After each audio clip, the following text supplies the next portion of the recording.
शुक्लाम्बरधरम् विष्णुम् शशिवर्णम् चतुर्भुजम् प्रसन्नवदनम् ध्यायेत् सर्वविघ्नोपशान्तये व्यासम् वसिष्ठनप्तारम् शक्तेः पौत्रमकल्मषम् पराशरात्मजम् वन्दे शुकतातम् तपोनिधिम् व्यासाय विष्णुरूपाय व्यासरूपाय विष्णवे नमो वै ब्रह्मनिधये वासिष्ठाय नमो नमः अविकाराय शुद्धाय नित्याय परमात्मने सदैकरूपरूपाय विष्णवे सर्वजिष्णवे यस्य स्मरणमात्रेण जन्म संसारबन्धनात् विमुच्यते नमस्तस्मै विष्णवे प्रभविष्णवे ॐ नमो विष्णवे प्रभविष्णवे। श्रीवैशम्पायन उवाच श्रुत्वा धर्मानशेषेण पावनानि च सर्वशः युधिष्ठिरः शान्तनवम् पुनरेवाभ्यभाषत। युधिष्ठिर उवाच किमेकम् दैवतम् लोके किम् वाप्येकम् परायणम् स्तुवन्तः कङ्कमर्चन्तः प्राप्नुयुर्मानवा शुभम् को धर्मः सर्वधर्माणाम् भवतः परमो मतः किम् जपन्मुच्यते जन्तुर्जन्म संसारबन्धनात्। श्रीभीष्म उवाच जगत्प्रभुम् देवदेवमनन्तम् पुरुषोत्तमम् स्तुवन्नाम सहस्रेण पुरुषः सततोत्थितः तमेव चार्चयन् नित्यम् भक्त्या पुरुषमव्ययम् ध्यायन् स्तुवन् नमस्यम् च यजमानस्तमेव च अनादिनिधनम् विष्णुम् सर्वलोकमहेश्वरम् लोकाध्यक्षम् स्तुवन् नित्यम् सर्वदुःखातिगो भवेत् ब्रह्मण्यम् सर्वधर्मज्ञम् लोकानाम् कीर्तिवर्धनम् लोकनाथम् महद्भूतम् सर्वभूतभवोद्भवम् एष मे सर्वधर्माणाम् धर्मोऽधिकतमो मतः यद्भक्त्या पुण्डरीकाक्षम् स्तवैरच्चेन्नरः सदा परमम् यो महत्तेजः परमम् यो महत्तपः परमम् यो महद्ब्रह्म परमम् यः परायणम् पवित्राणाम् पवित्रम् यो मङ्गलानाम् च मङ्गलम् दैवतम् देवतानाम् च भूतानाम् यो व्ययपिता यतः सर्वाणि भूतानि भवन्त्यादियुगागमे यस्मिंश्च प्रलयम् यान्ति पुनरेव युगक्षये तस्य लोकप्रधानस्य जगन्नाथस्य भूपते विष्णोर्नाम सहस्रम् मे शृणु पापभयापहम् यानि नामानि गौणानि विख्यातानि महात्मनः ऋषिभिः परिगीतानि तानि वक्ष्यामि भूतये ऋषिर्नाम्नाम् सहस्रस्य वेदव्यासो महामुनिः छन्दोऽनुष्टुप् तथा देवो भगवान् देवकीसुतः अमृतांशुद्भवो बीजम् शक्तिर्देवकी नन्दनः त्रिसामाहृदयम् तस्य शान्त्यर्थे विनियुज्यते विष्णुम् जिष्णुम् महाविष्णुम् प्रभविष्णुम् महेश्वरम् अनेकरूपदैत्यान्तम् नमामि पुरुषोत्तमम् अस्य श्रीविष्णोर्दिव्यसहस्रनामस्तोत्रमहामन्त्रस्य श्रीवेदव्यासो भगवान् ऋषिः अनुष्टुप्छन्दः श्रीमहाविष्णुः परमात्मा श्रीमन्नारायणो देवता अमृतांशुद्भवो भानुरिति बीजम् देवकी नन्दन श्रेष्ठेति शक्तिः उद्भवः क्षोभणो देव इति परमो मन्त्रः शङ्खबृन्नन्दकी चक्रीति कीलकम् शार्ङ्गधन्वा गदाधर इत्यस्त्रम् रथाङ्गपाणिरक्षोभ्य इति नेत्रम् त्रिसामासामगः सामेति कवचम् आनन्दम् परब्रह्मेति योनिः ऋतुः सुदर्शनकाल इति दिग्बन्धः श्रीविश्वरूप इति ध्यानम् श्रीमहाविष्णुप्रीत्यर्थे सहस्रनाम जपे विनियोगः ध्यानम् क्षीरोदन्वत्प्रदेशे शुचिमणिविलसत्सैकते मौक्तिकानाम् मालाक्लुप्तासनस्थ स्फटिकमणिनिभैर्मौक्तिकैर्मण्डिताङ्गः शुभ्रैरभ्रैरदभ्रैरुपरि विरचितैर्मुक्तपीयूषवर्षैः आनन्दीनः पुनीयादरिनलिन गदा शङ्खपाणिर्मुकुन्दः भूः पादौ यस्य नाभिर्वियदसुरनिलश्चन्द्रसूर्यौ च नेत्रे कर्णावाशा शिरोद्यौर्मुखमपि दहनो यस्य वास्तेयमब्धिः अन्तस्थम् यस्य विश्वम् सुरनरखगो भोगि गन्धर्व दैत्यैः चित्रम् रम्यते तम् त्रिभुवन वपुषम् विष्णुमीशम् नमामि। ॐ नमो भगवते वासुदेवाय। शान्ताकारम् भुजगशयनम् पद्मनाभम् सुरेशम् विश्वाधारम् गगनसदृशम् मेघवर्णम् शुभाङ्गम् लक्ष्मीकान्तम् कमलनयनम् योगिहृद्ध्यानगम्यम् वन्दे विष्णुम् भवभयहरम् सर्वलोकैकनाथम्। मेघश्यामम् पीतकौशेयवासम् श्रीवत्साङ्कम् कौस्तुभोद्भासिताङ्गम् पुण्योपेतम् पुण्डरीकायताक्षम् विष्णुम् वन्दे सर्वलोकैकनाथम्। नमः समस्तभूतानामादिभूताय भूभृते अनेकरूपरूपाय विष्णवे प्रभविष्णवे सशङ्खचक्रम् सकिरीटकुण्डलम् सपीतवस्त्रम् सरसीरुभेक्षणम् सहारवक्षस्थलशोभिकौस्तुभम् नमामि विष्णुम् शिरसा चतुर्भुजम्। छायायाम् पारिजातस्य हेमसिंहासनोपरि आसीनमम्बुदश्याममायताक्षमलङ्कृतम् चन्द्राननम् चतुर्बाहुम् श्रीवत्साङ्कितवक्षसम् रुक्मिणी सत्यभामाभ्याम् सहितम् कृष्णमाश्रये।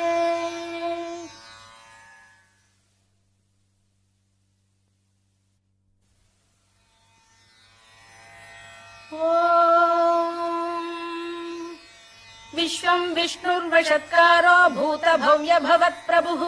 भूतकृद्भूतभृद्भावो भूतात्मा भूतभावनः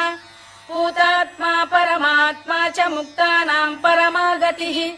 अव्ययः पुरुषः साक्षी क्षेत्रज्ञोऽक्षर एव च योगो योगविदाम् नेता प्रधानपुरुषेश्वरः नारसिंहवपुः श्रीमान् केशवः पुरुषोत्तमः सर्वः शर्वः शिवस्थाणुर्भूतादिर्निधिरव्ययः सम्भवो भावनो भर्ता प्रभवः प्रभुरीश्वरः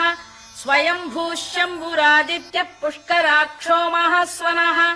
अनादिनिधनो धाता विधाता धातुरुत्तमः अप्रमेयो ऋषिकेशः पद्मनाभोऽमरप्रभुः विश्वकर्मा मनुस्पष्टा स्थविष्ठस्थविरो ध्रुवः अग्राह्यः शाश्वतः कृष्णो लोहिताक्षप्रदर्दनः प्रभूतस्त्रिककुब्धाम पवित्रम् मङ्गलम् परम् ईशान प्राणद प्राणो ज्येष्ठः श्रेष्ठः प्रजापतिः हिरण्यगर्भो भूगर्भो माधवो मधुसूदनः ईश्वरो विक्रमी धन्वी मेधावी विक्रमक्रमः अनुत्तमो दुराधर्ष्य कृतज्ञ कृतिरात्मवान् सुरेशः शरणम् शर्म विश्वरेता प्रजाभवः अधः संवत्सरो व्याल प्रत्ययः सर्वदर्शनः अजः सर्वेश्वरः सिद्धः सिद्धिः सर्वादिरच्युतः वृषाकपिरमेयात्मा सर्वयोगविनिसृतः वसुर्वसुमनः सत्यः समात्मा संमितः समः अमोघः पुण्डरीकाक्षो वृषकर्मा वृषाकृतिः रुद्रो बहुशिरा बभ्रुर्विश्वयोनिः शुचिश्रवाः अमृतः शाश्वतस्थाणुर्वरारोहो महातपाः सर्वगः सर्वविद्भानुर्विश्वक्सेनो जनार्दनः वेदो वेदविदव्यङ्गो वेदाङ्गो वेदवित्कविः लोकाध्यक्षः सुराध्यक्षो धर्माध्यक्षः कृताकृतः चतुरात्मा चतुर्व्यूहश्चतुर्दंष्टश्चतुर्भुजः भ्राजिष्णुर्भोजनम् भोक्ता सहिष्णुर्जगदादिजः अनघो विजयो जेता विश्वयोनिः पुनर्वसुः उपेन्द्रो वामनः प्रांशुरमोघः शुचिरूर्जितः अतीन्द्रः सङ्ग्रहः सर्गो धृतात्मा नियमो यमः वेद्यो वैद्यः सदा योगी वीरः माधवो मधुः अतीन्द्रियो महामायो महोत्साहो महाबलः महाबुद्धिर्महावीर्यो महाशक्तिर्महाद्युतिः अनिर्देश्य वपुः श्रीमान् अमेयात्मा महाधृधृत् महेश्वासो महीभर्ता श्रीनिवासः सताङ्गतिः अनिरुद्धः सुरानन्दो गोविन्दो गोविदाम्पतिः मरीचिर्दमनो हंसः सुपर्णो भुजगोत्तमः हिरण्यनाभः सुतपाः पद्मनाभः प्रजापतिः अमृत्युः सर्वदृक्सिंहः सन्धाता सन्धिमान् स्थिरः अजो दुर्मर्षणः शास्ता विश्रुतात्मा सुरारिः गुरुर्गुरुतमो धाम सत्यः सत्यपराक्रमः निमिषो निमिषस्रग्वी वाचस्पतिरुदारधीः अग्रणी ग्रामणी श्रीमान् न्यायो नेता समीरणः सहस्रमूर्धा विश्वात्मा सहस्राक्षः सहस्रपात् आवर्तनो निवृत्तात्मा संवृतः सम्प्रमर्दनः अधः संवर्तको वह्निरनिलो धरणीधरः सुप्रसाद प्रसन्नात्मा विश्वधृक् विश्वभुग्विभुः सत्कर्ता सत्कृतः साधुर्जह्नुर्नारायणो नरः असङ्ख्येयो प्रमेयात्मा विशिष्टः शिष्टकृच्छुचिः सिद्धार्थ सिद्ध संकल्पः सिद्धिदः सिद्धिसाधनः वृषाही वृषभो विष्णुर्वृषपर्वा वृषोदरः वर्धनो वर्धमानश्च विविक्तः श्रुतिसागरः सुभुजो दुर्धरो वाग्मी महेन्द्रो वसुदो वसुः नैकरूपो बृहद्रूपः शिपिविष्टप्रकाशनः ओजस्तेजोद्युतिधर प्रकाशात्मा प्रतापनः वृद्धस्पष्टाक्षरो मन्त्रश्चन्द्रांशुर्भास्करद्युतिः अमृतांशुद्भवो भानुः शशबिन्दुः सुरेश्वरः औषधम् जगतः सेतुः सत्यधर्मपराक्रमः भूतभव्यभवन्नाथः पवनः पावनो नलः कामः कामकृत्कान्तः कामः कामप्रदप्रभुः युगादिकृद्युगावर्तो नैकमायो महाशनः अदृश्यो व्यक्तरूपश्च सहस्रजिदनन्तजित् इष्टो विशिष्टः शिष्टेष्टः शिखण्डी नघुषो वृषः क्रोधः क्रोधकृत्कर्ता विश्वबाहुर्महीधरः अच्युत प्रथित प्राण प्राणदो वासवानुजः अपां निधिरधिष्ठानमप्रमत्त प्रतिष्ठितः स्कन्द स्कन्दधरो धुर्यो वरदो वायुवाहनः वासुदेवो बृहद्भानुरादिदेवः पुरन्दरः अशोकस्तारणस्तारः शूरः शौरिर्जनेश्वरः अनुकूलः शतावर्तः पद्मी पद्मनिभेक्षणः पद्मनाभोरविन्दाक्षः पद्मगर्भः शरीरभृत् महर्धिर्वृद्धो वृद्धात्मा महाक्षो गरुडध्वजः अतुलः शरभो भीमः समयज्ञो हविर्हरिः सर्वलक्षणलक्षण्यो लक्ष्मीवान् समितिञ्जयः विक्षरो रोहितो मार्गो हेतुर्दामोदरः सहः महीधरो महाभागो वेगवानमिताशनः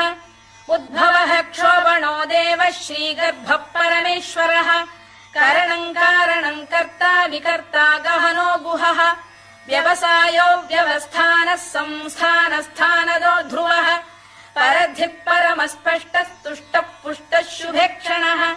रामो विरामो विरतो मार्गो नेयोनयोनयः वीरः शक्तिमताम् श्रेष्ठो धर्मो धर्मविदुत्तमः वैकुण्ठः पुरुष प्राण प्राणद प्रणव पृतुः हिरण्यगर्भः शत्रुघ्नो व्याप्तो वायुरधोक्षजः ऋतुः सुदर्शनकालः परमेष्ठी परिग्रहः उग्रः संवत्सरो दक्षो विश्रामो विश्वदक्षिणः विस्तारस्थावरस्थाणु प्रमाणम् बीजमव्ययम् अर्थोऽनर्थो महाकोशो महाभोगो महाधनः अनिर्विण्णस्थविष्ठो भूर्धर्मयूपो महामखः नक्षत्रनेमिर्नक्षत्री क्षमः क्षामः समीहनः यज्ञयुज्यो महेज्यश्च क्रतुः सत्रम् सताम् गतिः सर्वदर्शी विमुक्तात्मा सर्वज्ञो ज्ञानमुत्तमम् सुव्रतः सुमुखः सूक्ष्मः सुघोषः सुखदः सुहृद् मनोहरो जितक्रोधो वीरबाहुर्विदारणः स्वापनः स्ववशो व्यापी नैकात्मा नैककर्मकृत् वत्सरो वत्सलो वत्सी रत्नगर्भोधनेश्वरः धर्मकृद्धर्मी सदसक्षरमक्षरम् अभिज्ञाता सहस्रांशुर्विधाता कृतलक्षणः दभस्तिनेमिः सत्तस्तः सिंहो भूतमहेश्वरः आदिदेवो महादेवो देवेशो देवभृद्गुरुः उत्तरो गोपतिर्गोप्ता ज्ञानगम्यः पुरातनः शरीरभूतभृद्भोक्ता कपीन्द्रो भूरि दक्षिणः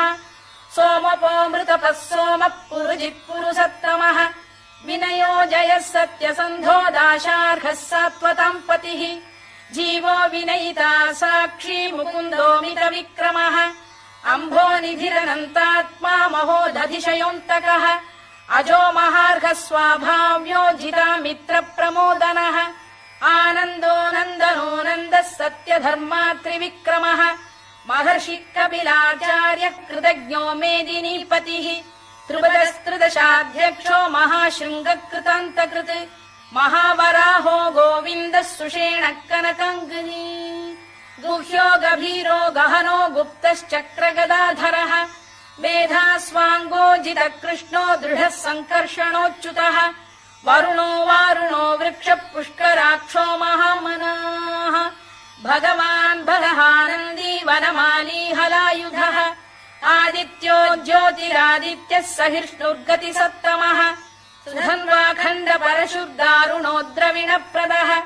दिवस्पृक् सर्वदृग्व्यासो वाचस्पतिरयो निजः त्रिसामासामगः साम निर्वाणम् भेषजम् भिषक् सन्न्यासकृच्छमः शान्तो निष्ठा शान्तिपरायणम् शुभाङ्गः शान्तिदस्रष्टा कुमुदः कुवलेशयः गोहितो गोपतिर्गोप्ता वृषभाक्षो वृषप्रियः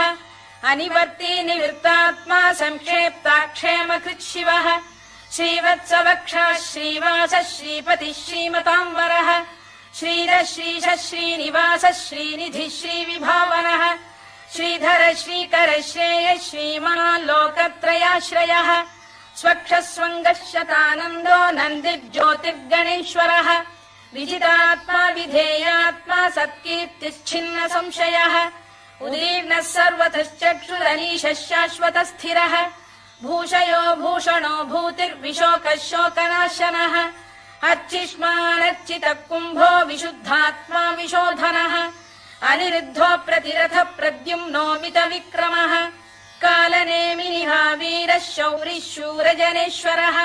त्रिलोकात्मा त्रिलोकेशः केशवः केशिहा हरिः कामदेवः कामपालः कामी कान्तकृतागमः अनिर्देश्य वपुर्विष्णुर्वीरोऽनन्तो धनञ्जयः ब्रह्मण्यो ब्रह्मकृद्ब्रह्मा ब्रह्म ब्रह्म विवर्धनः ब्रह्म विब्राह्मणो ब्रह्मी ब्रह्मज्ञो ब्राह्मणप्रियः महाक्रमो महाकर्मा महातेजा महोरगः महाक्रतुर्महायज्वा महायज्ञो महाहविः स्तव्यस्तव प्रियस्तोत्रम् स्तुतिस्तोतारणप्रियः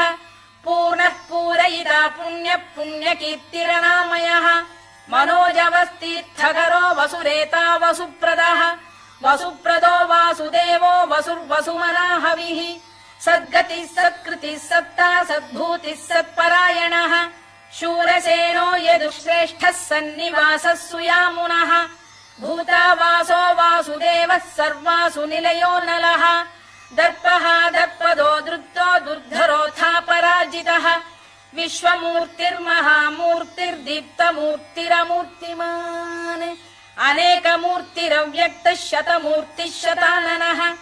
एकोनैकः स वक्र किम् यत्तत्पदमनुत्तमम् लोकबन्धुर्लोकनाथो माधवो भक्तवत्सलः सुवर्णवर्णो हेमाङ्गो वराङ्गश्चन्दनाङ्गदी वीरः विषमः शून्यो घृता शीरचरश्चलः अमानी मानदो मान्यो लोकस्वामी त्रिलोकधृत् सुमेधा मेधजो धन्यः सत्यमेधाधराधरः तेजो वृषोद्युतिधरः सर्वशस्त्रभृताम्बरः प्रग्रहो निग्रहो व्यग्रो नैकशृङ्गो गदाग्रजः चतुर्मूर्तिश्चतुर्बाहुश्चतुर्व्यूहश्चतुर्गतिः चतुरात्मा चतुर्भावश्चतुर्वेदविदेकपात् समावर्तो निवृत्तात्मा दुर्जयो दुरधिक्रमः दुर्लभो दुर्गमो दुर्गो दुरावासो दुरारिः शुभाङ्गो लोकसारङ्गः सुतन्तुस्तन्तु वर्धनः इन्द्रकर्मा महाकर्मा कृतकर्मा कृतागमः उद्भवः सुन्दरः सुन्दो रत्ननाभः सुलोचनः अर्को वाजसनः शृङ्गी जयन्तः सर्वविजयी सुवर्णबिन्दुरक्षोभ्यः सर्ववागीश्वरेश्वरः महाह्रदो महागर्तो महाभूतो महानिधिः कुमुद कुन्दर कुन्द पर्जन्यः पावनो निलः अमृताशोऽमृतवपुः सर्वज्ञः सर्वतोमुखः सुलभः सुव्रतः सिद्धः शत्रुजिच्छत्रुतापनः न्यग्रोधोदुम्बरोश्चतश्चाणूरान्ध्रैषूदनः सहस्रार्चिः सप्तजिह्वः सप्तैधा सप्तवाहनः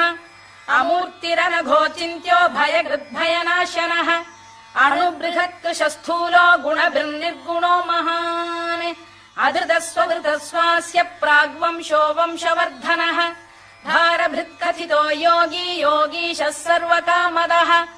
आश्रमश्रमणः क्षामः सुपर्णो वायुवाहनः धनुर्धरो धनुर्वेदो दण्डो दमयिता दमः अपराजितः सर्वसहो नियन्ता नियमो यमः सत्त्ववान् सात्विकः सत्यः सत्यधर्मपरायणः अभिप्रायप्रियार्होः प्रियकृत्प्रीतिवर्धनः विहाय सगतिर्ज्योतिः सुरुचित्कुतभुग्विभुः रविर्विरोचनः सूर्यः सवितारविलोचनः अनन्तो हुतभुग्भोक्ता सुखदो नैकजोऽग्रजः अनिर्विण्णः सदामर्षी लोकाधिष्ठानमद्भुतः सनात्सनातनतमः कपिलः कपिरव्ययः स्वस्तिदः स्वस्तिकृत् स्वस्ति स्वस्ति भुक् स्वस्ति दक्षिणः अरौद्रः कुण्डली चक्री विक्रम्यूर्जितशासनः शब्दातिकः शब्दसः शिशिरः शर्वरीकरः अक्रूरपेशलो दक्षो दक्षिणः क्षमिणाम्बरः विद्वत्तमो वीतभयः पुण्यश्रवणकीर्तनः उत्तारणो दुष्कृतिः पुण्यो दुःस्वप्ननाशनः वीरः रक्षणः सन्तो जीवनः पर्यवस्थितः अनन्तरूपोऽनन्तश्रीर्जितमन्युर्भयापहः चतुरश्रो गभीरात्मा विदिशो व्यादिशो दिशः अनाधिर्भूर्भुवो लक्ष्मी सुवीरो रुचिराङ्गदः जननो जनजन्मादिर्भीमो भीमपराक्रमः आधारनिलयो धाता पुष्पहास प्रजागरः ऊर्ध्वगः सत्त्वथाचार प्राणद प्रणवप्रणः प्रमाणम् प्राणनिलय प्राणभृत्प्राणजीवनः तत्त्वम् तत्त्वविदेकात्मा जन्म मृत्युजरातिगः भूर्भुवः स्वस्तरुस्तारः सविता प्रपितामहः यज्ञो यज्ञपतिर्यज्वा यज्ञाङ्गो यज्ञवाहनः यज्ञभृद्यज्ञकृद्यज्ञी यज्ञभुग्यज्ञसाधनः यज्ञान्तकृद्यज्ञगुह्यमन्नमन्नाद एव च आत्मयोनिः स्वयम् जातो वैखानः सामगायनः देवकीनन्दनः स्रष्टा क्षितीशः पापनाशनः शङ्खबृन्नन्दकी चक्री शार्ङ्गधन्वा गदाधरः तथाङ्गपाणिरक्षोभ्यः सर्वप्रहरणायुधः सर्वप्रहरणायुधो नम इति वनमाली गरीशाङ्गी शङ्खी चक्री च नन्दकी श्रीमान्नारायणो विष्णुर्वासुदेवोऽभिरक्षतु वनमाली गरीशाङ्गी शङ्खी चक्री च नन्दकी श्रीमान्नारायणो विष्णुर्वासुदेवोऽभिरक्षतु वनमाली गरीशाङ्गी शङ्खी चक्री च नन्दकी श्रीमान्नारायणो विष्णुर्वासुदेवोऽभिरक्षतु इतीदम् कीर्तनीयस्य केशवस्य महात्मनः नाम्नाम् सहस्रम् दिव्यानामशेषेण प्रकीर्तितम् य इदम् शृणुयान् नित्यम् यश्चापि परिकीर्तयेत् नाशुभम् प्राप्नुयात् किञ्चित् सोमुत्रेह च मानवः वेदान्तको ब्राह्मणस्य क्षत्रियो विजयी भवेत् वैश्यो धनसमृद्धः स्यात् शूद्रः सुखमवाप्नुयात् धर्मार्थी प्राप्नुयात् धर्ममर्थार्थी चार्थमाप्नुयात् कामानवाप्नुयात् कामी प्रजार्थी चाप्नुयात् प्रजाम् भक्तिमान् यः सदोत्थाय शुचिस्तद्गतमानसः सहस्रम् वासुदेवस्य नाम्नामेतत् प्रकीर्तयेत् यशः प्राप्नोति विपुलम् याति प्राधान्यमेव च अचलाम् श्रियमाप्नोति श्रेयः प्राप्नोत्यनुत्तमम् न भयम् क्वचिदाप्नोति वीर्यम् तेजश्च विन्दति भवत्य रोगोद्युतिमान् बलरूपगुणान्वितः रोगार्तो मुच्यते रोगात् बद्धो मुच्येत बन्धनात् भयान्मुच्येत भीतस्तु मुच्येतापन्न आपदः दुर्गाण्यतितरत्याशु पुरुषः पुरुषोत्तमम् स्तुवन्नाम सहस्रेण नित्यम् भक्तिसमन्वितः वासुदेवाश्रयो मर्त्यो वासुदेवपरायणः सर्वपापविशुद्धात्मा याति ब्रह्म सनातनम् न वासुदेव भक्तानामशुभम् विद्यते क्वचित् जन्म मृत्युजरा व्याधि भयम् नैवोपजायते इमम् स्तवमधीयानः श्रद्धा भक्तिसमन्वितः युज्येतात्मसुखक्षान्तिः श्रीधृति स्मृतिकीर्तिभिः न क्रोधो न च मात्सर्यम् न लोभो न शुभा मतिः भवन्ति कृतपुण्यानाम् भक्तानाम् पुरुषोत्तमे द्यौः स चन्द्रार्कनक्षत्राखम् दिशो भूर्महो दधिः वासुदेवस्य वीर्येण विधृतानि महात्मनः ससुरासुरगन्धर्वम् स यक्षोरगराक्षसम् जगत्वशे वर्ततेदम् कृष्णस्य सचराचरम् इन्द्रियाणि मनो बुद्धिः सत्त्वम् तेजो बलम् धृतिः वासुदेवात्मकान्याहुः क्षेत्रम् क्षेत्रज्ञ एव च सर्वागमानामाचार प्रथमम् परिकल्पते आचार प्रभवो धर्मो धर्मस्य प्रभुरच्युतः ऋषयः पितरो देवा महाभूतानि धातवः जङ्गमा जङ्गमम् चेदम् जगन्नारायणोद्भवम् योगो ज्ञानम् तथा साङ्ख्यम् विद्या शिल्पादिकर्म च वेदाः शास्त्राणि विज्ञानमेतत् सर्वम् जनार्दनात् एको विष्णुर्महद्भूतम् पृथग्भूतान्यनेकशः त्रीन् लोकान् व्याप्य भूतात्मा भुङ्क्ते विश्वभुवव्ययः इमम् स्तवम् भगवतो विष्णोर्व्यासेन कीर्तितम् पठेद्य इच्छेत् पुरुषः श्रेयत् प्राप्तुम् सुखानि च विश्वेश्वरमजम् देवम् जगतः प्रभुमव्ययम् भजन्ति ये पुष्कराक्षम् न ते यान्ति पराभवम् न ते यान्ति पराभवम् ओन्नम इति अर्जुनोवाच पद्मपत्र विशालाक्ष पद्मनाभसुरोत्तम भक्तानामनुरक्तानाम् त्राता भव जनार्दन श्रीभगवानुवाच यो माम् नाम सहस्रेण स्तोतुमिच्छति पाण्डव सोऽहमेकेन श्लोकेन स्तुत एव न संशयः स्तुत एव न संशयोन्नम इति व्यास उवाच वासनाद्वासुदेवस्य वासितम् भुवनत्रयम् सर्वभूतनिवासोऽसि वासुदेव नमोऽस्तु ते वासुदेव नमोऽस्तु ते ओन्नम इति पार्वत्युवाच केनोपायेन लघुना विष्णोर्नाम सहस्रकम् पठ्यते पण्डितैर्नित्यम् श्रोतुमिच्छाम्यहम् प्रभो ईश्वर उवाच श्रीराम राम रामेति रमे रामे मनोरमे सहस्रनाम तत्तुल्यम् राम नाम वरानने श्रीराम राम रामेति रमे रामे मनोरमे सहस्रनाम तत्तुल्यम् राम नाम वरानने श्रीराम राम रामेति रमे रामे मनोरमे सहस्रनाम तत्तुल्यम् राम नाम वरानने राम नाम वरानन ओन्नम इति ब्रह्मोवाच नमोऽस्त्वनन्ताय सहस्रमूर्तये सहस्रपादाक्षि शिरोरुबाहवे सहस्रनाम्ने पुरुषाय शाश्वते सहस्रकोटियुगधारिणे नमः सहस्रकोटियुगधारिणे नमः ओन्नम इति सञ्जय उवाच यत्र योगेश्वर कृष्णो यत्र पार्थो धनुर्धरः तत्र श्रीर्विजयो भूतिर्ध्रुवा नीतिर्मतिर्मम श्रीभगवानुवाच अनन्याश्चिन्तयन्तो मां ये जनाः पर्युपासते तेषाम् नित्याभियुक्तानां योगक्षेमम् अहम्यहम् परित्राणाय साधूनां विनाशाय च दुष्कृताम् धर्म संस्थापनार्थाय सम्भवामि युगे युगे आर्ता विषण्णाः शिथिलाश्च भीता घोरेषु च व्याधिषु वर्तमानाः संकीर्त्य नारायण शब्दमात्रम् विमुक्त दुःखाः सुखिनो भवन्तु कायेन वाचा मनसेन्द्रियैर्वा बुद्ध्यात्मना वा प्रकृते स्वभावात् करोमि यद्यत् सकलम् परस्मै नारायणायेति समर्पयामि।